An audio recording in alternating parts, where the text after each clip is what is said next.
I waited my entire career to bring back this song. It's a beauty way to go. And I could think of no better way than to introduce the great Michael Charbon, host of the Charbon Report and also a Newsmax contributor. How you doing this Thursday, my friend? I'm wonderful, Mr. Carson. Do you know what the Supreme Court of Canada just did about a day ago? Hard to say. What the heck did they do? They reprieved the culling of 400 ostriches. What? 400 ostriches. 400 ostriches on a farm where in December last year, 69 of them died of the avian flu. Oh, so wow. Through Canadian governmental, just brilliance, they decided, don't test the ostriches to see if any of them are sick. Let's just say, from a government standpoint, we're just going to kill all 400 of them. And it took the Supreme Court of Canada Yes. to stop the quell. This is where Canadian politics is. Don't you think you have a little more important stuff? Are you kidding? The Supreme Court. I'm serious, man. Wow. The government, and you've got that RFK Jr. and Dr. Oz saying, well, maybe we should study the ostriches, and maybe we should retest them.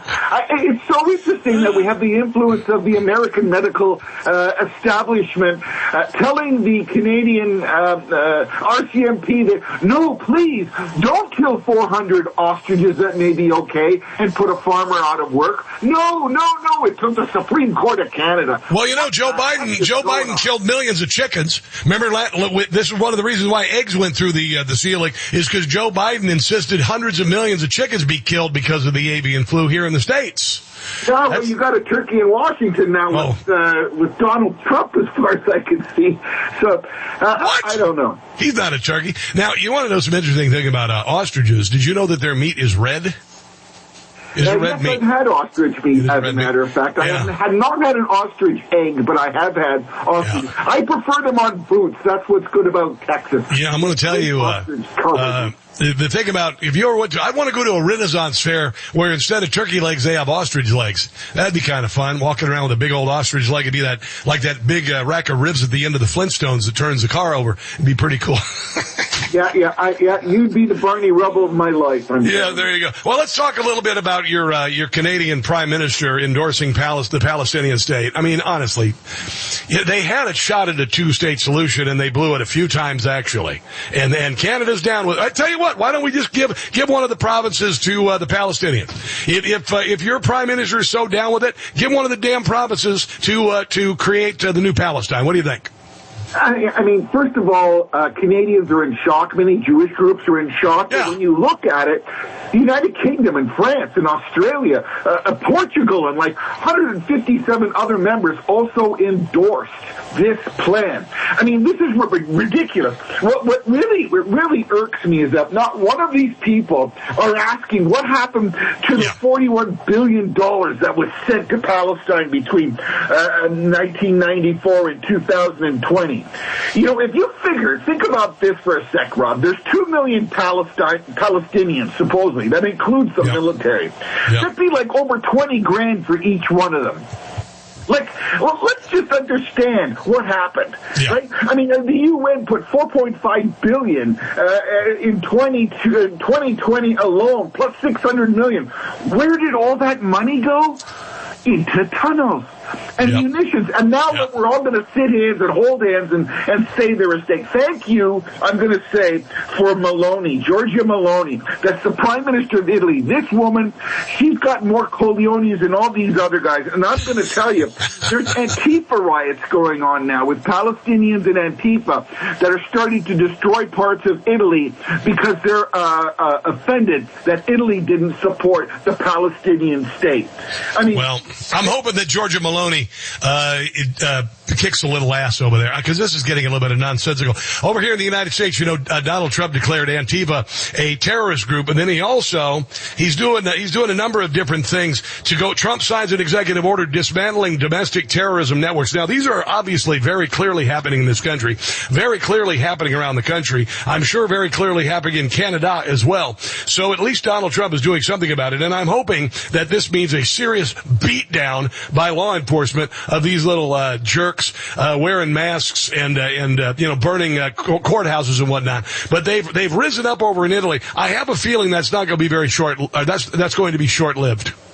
Yeah, because they're not going to tolerate stuff like that. And there's going to be many other European countries.